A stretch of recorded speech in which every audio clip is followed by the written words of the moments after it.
Ladies and gentlemen, we have just had the traditional friendly and sincere talks with the Minister of External Affairs of India, Mr. Subramanyam Jaishankar. The talks were very substantial and useful.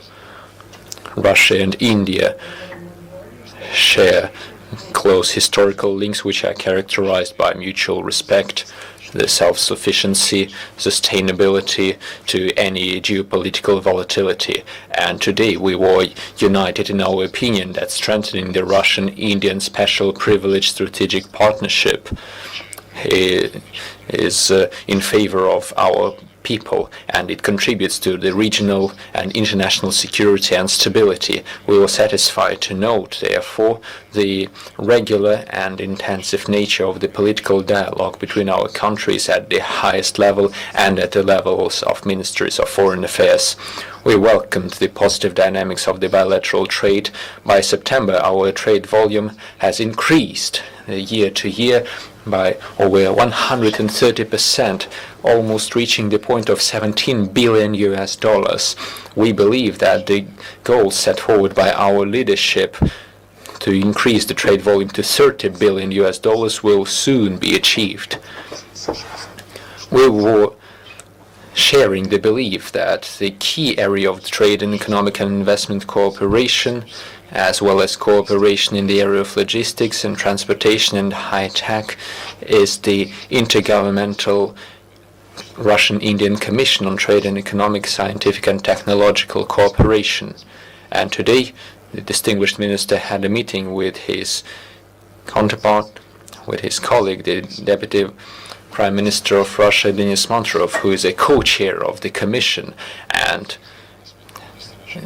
according to distinguished minister, they had very fruitful talks with him.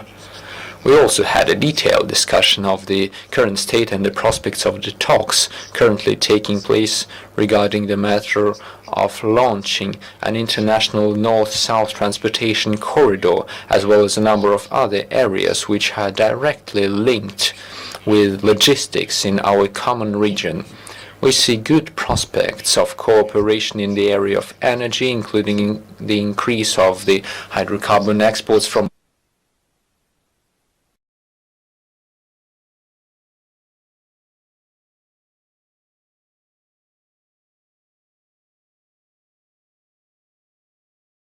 БРИКС, Шанхайскую организацию сотрудничества, группу 20, большое внимание уделили положению дел в Афганистане и в целом в регионе Ближнего Востока и Севера Африки. Со своей стороны, мы подтвердили высокую оценку позиции индийских друзей по ситуации на Украине и вокруг нее. Я проинформировал господина министра о ходе специальной военной операции, направленной на достижение тех задач, которые были поставлены президентом России. The further steps in this area, including the provision of a new platform for a Russian-designed nuclear power plant in the future, would allow India to receive access to clean and safe energy. We had a detailed discussion of the prospects of military and technical cooperation, including the joint production of modern types of weaponry. We attach great importance to the exploration of outer space in such areas as satellite navigation, the spatial science, as well as pilot in flight programs. We took note of the importance of the active negotiations on the free trade area between the Eurasian Economic Union and India. We highly appreciate the cooperation between Russia and India on the world arena, including our cooperation within the United Nations and other multilateral platforms, including BRICS, the SCO, the G20.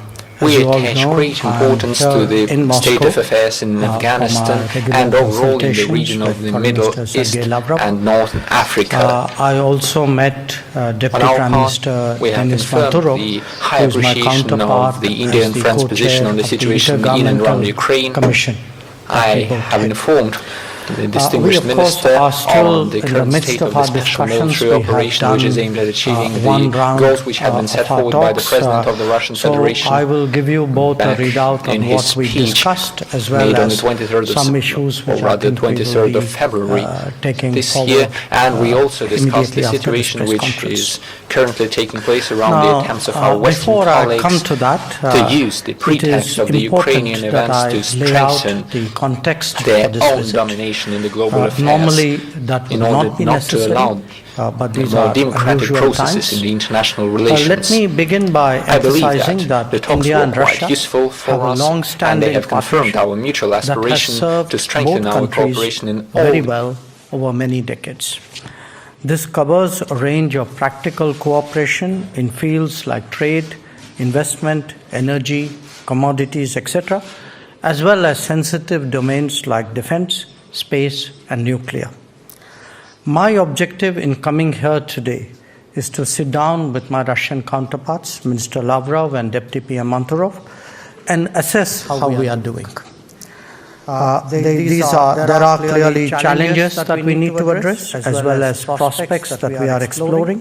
For this stock-taking exercise, I am accompanied by senior officials from the Indian Ministries of Agriculture and Farmers' Welfare, Petroleum and Natural Gas, Ports, Shipping and Waterways, Finance, Chemicals and Fertilizers, as well as Commerce and Industry.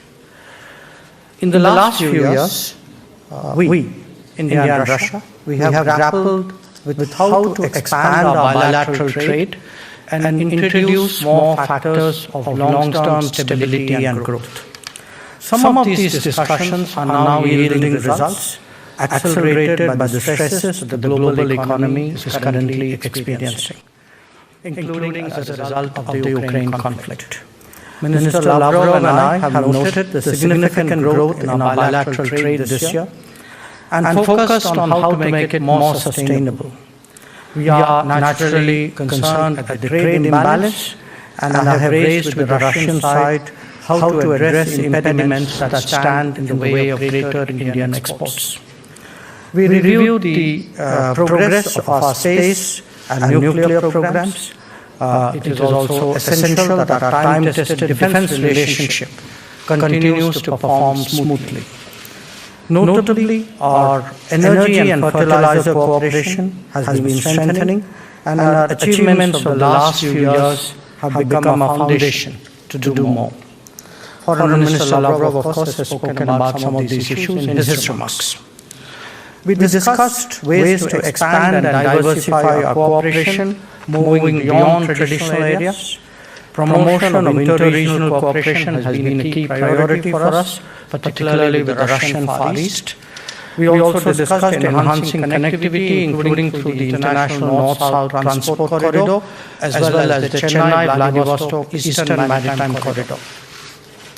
I updated Minister Lavrov and Deputy PM Manturov on India's flagship initiatives, including Atmanirbhar Bharat, that is Self-Reliant India, and Make in India, that can serve as platforms for a more contemporary economic relationship between our two countries. Now, it is natural that as foreign ministers, we exchange views on the international situation from our particular perspectives and vantage points. Obviously, the Ukraine conflict was a dominant feature, although we will continue to have discussions on it. Let me take this opportunity to lay out the Indian position on this matter. As Prime Minister Modi conveyed to President Putin in Samarkand in September, this is not an era of war. The global economy is simply too interdependent for a significant conflict anywhere not to have major consequences elsewhere. We are seeing growing concerns on energy and food security emanate from the conflict that are coming on top of severe stresses created by 2 years of COVID. The global south, especially, is feeling this pain very acutely. India, therefore, strongly advocates a return to dialogue and diplomacy. We are clearly on the side of peace, respect for international law, and support for the UN Charter. Insofar as specific initiatives pertaining to issues like food grains and fertilizer shipments are concerned, or any other problem for that matter, India will be as helpful as we can be. Indeed, I would say that for any initiative that de-risks the global economy and stabilizes the global order at this stage, India will be supportive. From our side, I also shared with Mr. Lavrov the Indian reading of recent trends in the subcontinent. You're all aware that countries have experienced serious economic difficulties. There are other factors of instability as well. Terrorism, including its cross-border manifestation, remains a major concern. Where the Indo-Pacific is concerned, both our nations have stakes in its progress and prosperity. We, as partners, highly value the centrality of ASEAN to the larger regional architecture. From the viewpoint of our respective interests, we exchange views about how the goals of the international community are best served, including in securing the global commons. Our talks also addressed a number of regional issues. On Afghanistan, we discussed how to continue our support for the people of Afghanistan, even as we urge Taliban to fulfill its international commitments. We are both members of various formats where the Afghan-related issues come up for review, and we will continue to be in close touch. I hope to discuss, of course, in the coming session, the prospects of the Iranian JCPOA, because India believes that the way forward must be found in the interests of global peace, security, and non-proliferation. I also expect a wider exchange of assessments on the current situation in the Middle East, what we call West Asia, including matters pertaining to Syria and Palestine. India today has a wide range of interests and a growing footprint. Some of this is expressed in terms of our UN responsibilities, like the chair of the Libya Committee, some in our traditionally close partnerships with Africa, and now increasingly our deeper economic involvement with many regions. The world is moving towards greater multipolarity through steady and continuous rebalancing, and that especially means a multipolar Asia. As prominent nations who have a positive history of working together, this will naturally influence the conversations between Russia and India. Our two countries are members of the G20, the BRICS, and the Shanghai Cooperation Organization, amongst others. How we work together in these formats is also on our agenda. You all know that India has assumed the chair of the SCO and will take over the presidency of the G20 in December. We strongly believe that the pressing concerns of the international community as a whole must be fully recognized and effectively addressed. The state of multilateralism, especially the working of the UN and its key organs, is today clearly wanting. Even as we focus on the immediate, the case for reformed multilateralism, including a reformed UN Security Council, is becoming difficult to deny. We welcome Russian support for India in that regard. In conclusion, let me say that we have had a morning of very open and productive exchanges. As I noted, we are still somewhat halfway through our discussions, but Minister Lavrov, allow me to thank you for your hospitality, for your welcome, and I'm confident that our talks will contribute to the further development of India-Russia cooperation. Уважаемые коллеги, наступает время для ваших вопросов. Индийский телеканал ТВ-9. Прошу вас. Drastavich ministers, my question to Dr. Jaishankar. Minister, since you are accompanied by a large delegation of representatives from various ministries and departments, so do we take it as a signal that India's intent to continue or enhance cooperation with Russia in all spheres, despite all kind of challenges and so-called threats? You know, I'm accompanied by a large and senior delegation because we have a very substantial and time-tested relationship with Russia. And as I explained in my remarks, in the last few years, under the guidance of our leaders, we have been trying to find ways of expanding this relationship, making it more durable, more sustainable, more balanced.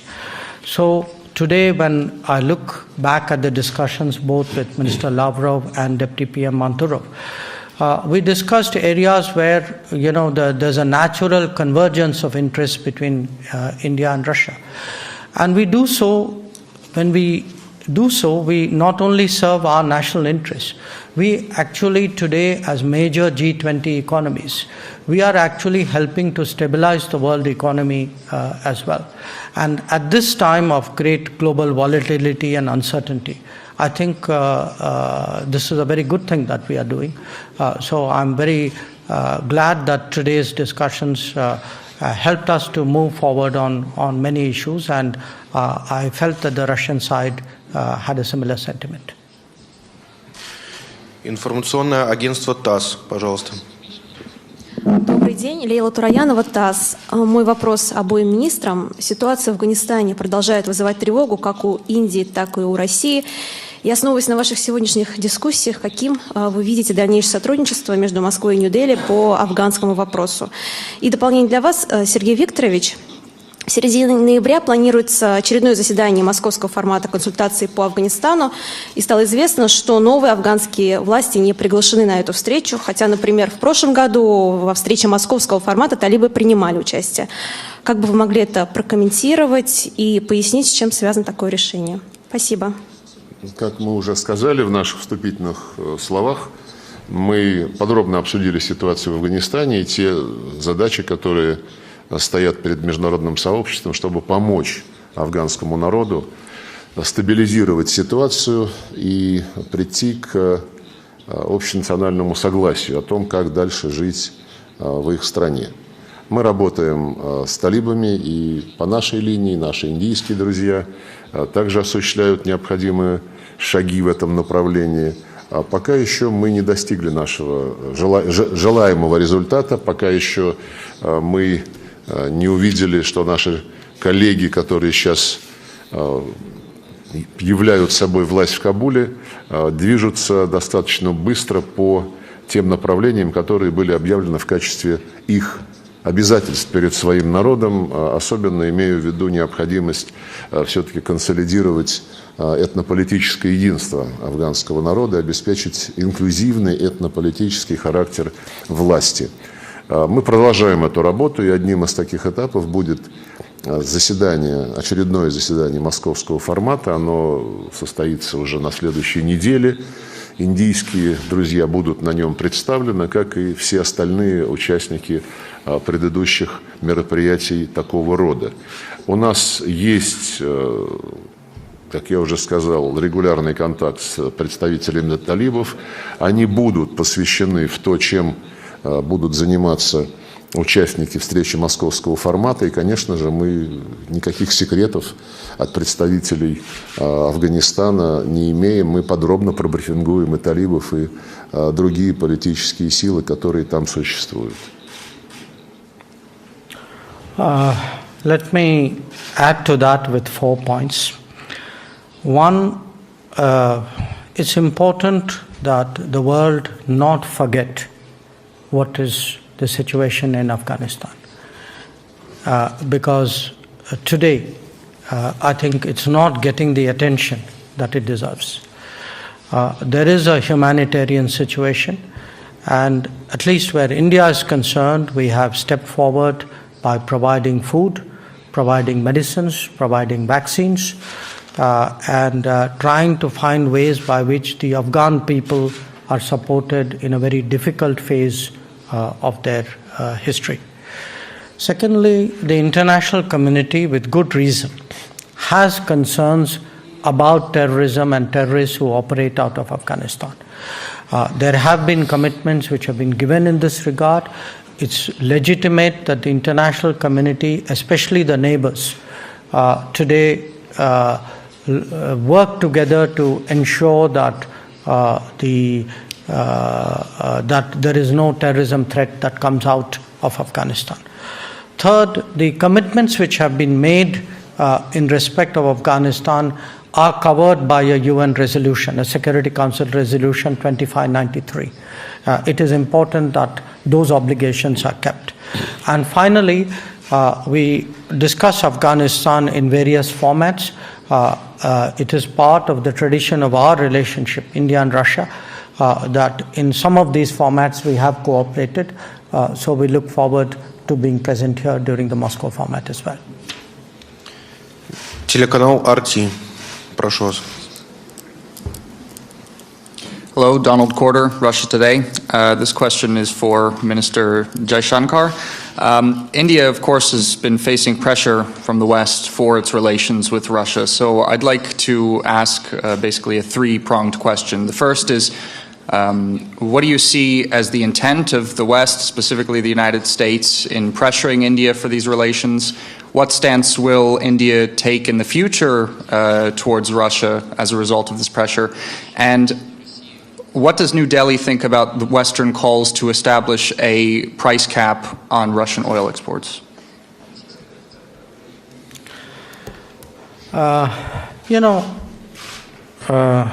I can say a lot about India-Russia relations. I think the fact that I'm here today with a delegation to review our cooperation, to see how we can take it forward, to create a long-term sustainable basis, I think says most of all. For us, Russia has been a steady and time-tested partner, and as I said, any objective evaluation of our relationship over many decades would confirm that it has actually served both our countries very, very well. So if it has served my country very, very well for many decades, I think you can see the obvious interest and commitment I would have in keeping that relationship strong and steady. As regards, the oil supply issue, first of all, there is a stress on the energy markets. Okay, this is a stress which has been created by a combination of factors, but as today the world's third largest consumer of oil and gas, a consumer where the levels of income are not very high, it is our fundamental obligation to ensure that the Indian consumer has the best possible access on the most advantageous terms to international markets. And in that respect, quite honestly, we have seen that the India-Russia relationship has worked to advantage. So if it works to my advantage, I would like to keep that going. Thank you. И заключительный вопрос, телеканал «Россия-24». Пожалуйста. Да, здравствуйте. Вопрос Сергею Викторовичу. Можете ли вы рассказать, каковы, на ваш взгляд, приоритеты развития ШОС на данный момент? Это сфера безопасности или развитие экономического сотрудничества? И, если позволите, я дополню еще один вопрос на другую тему. Можете ли вы рассказать о том, как продвигается работа по расширению БРИКС? Есть ли какие-то сроки или, возможно, даты по вступлению новых стран, в частности, Алжира, Ирана, Аргентины? И какие отрасли или направления сможет усилить вступление этих стран? И, если позволите, может быть, вы сможете озвучить еще перечень государств, которые в обозримом будущем могут также претендовать на пополнение ряда участников. Спасибо. Что касается Шанхайской организации сотрудничества, она является многоплановым форумом, занимается и вопросами безопасности, для решения которых она изначально создавалась, чтобы был порядок на границах между центральноазиатскими странами, Китайской Народной Республикой, Российской Федерацией. Эта задача была давно и успешно решена, и по мере эволюции Шанхайской организации сотрудничества она все больше внимания уделяла вопросам не только отражения и нейтрализации новых вызовов и угроз, таких как терроризм, экстремизм, сепаратизм, но и вопросам использования, если хотите, своих сравнительных преимуществ, будучи расположенной на огромном евразийском континенте, на большей части евразийского континента, конечно, страны-участницы ШОС заинтересованы в том, чтобы эти преимущества использовать при развитии своих экономических связей, расширении торговых потоков и создании дополнительной транспортной инфраструктуры, которая будет минимизировать издержки и, соответственно, повышать прибыль и быть выгодной для каждой из наших стран. Если вы добавите к этому еще перспективы использования, скажем, Северного морского пути, не только наземных маршрутов, то картина, перспективы, которые стоят перед ШОС, весьма впечатляющие. Кстати, мы с индийскими друзьями работаем на этом направлении, на использовании более эффективном Северного морского пути и тех месторождений, которые на шельфе Российской Федерации находятся в месторождении, имею в виду углеводородов. И, безусловно, я хотел бы отметить, что помимо сотрудничества в сфере обеспечения безопасности, стабильности в нашем общем регионе, развития экономических, инвестиционных связей, инфраструктурных проектов, в рамках ШОС развивается и культурно-гуманитарное взаимодействие, в том числе по линии политологических центров, по линии министерств культуры, обмены, выставки, гастроли. Все это весьма и весьма востребовано. Точно так же востребована и структура, которая называется БРИКС: Бразилия, Россия, Индия, Китай, Южная Африка. Интерес к этому глобальному объединению весьма и весьма высок, он продолжает расти. Вы упомянули некоторые страны, включая Алжир, Аргентину, Иран, которые проявляют интерес к этому объединению. На самом деле таких стран больше дюжины. И в июне этого года состоялся очередной саммит БРИКС в режиме онлайн под председательством Китайской Народной Республики. Помимо самого саммита, когда лидеры пятерки обсудили внутренние дела этого объединения и наметили планы на будущее в виде декларации, вслед за этим саммитом состоялся саммит в формате БРИКС+, в котором, если я сейчас не ошибаюсь, помимо БРИКСовской пятерки участвовали лидеры 13 государств. Список этот известен, он состоит из стран, которые представляют все без исключения развивающиеся регионы мира, и Азию, и Африку, и Латинскую Америку. И мы такой интерес, конечно же, приветствуем. Прежде чем говорить о том, как и когда конкретно начнется расширение ШОС, мы договорились в составе пятерки согласовать критерии и принципы рассмотрения такого рода обращений. Поскольку обращения поступают уже в официальном порядке, конечно, мы рассчитываем, что согласование критериев и принципов расширения БРИКС не займет слишком долгое время, но, конечно же, сначала необходимо понимать, как дальше это объединение будет развиваться в расширенном потенциальном составе.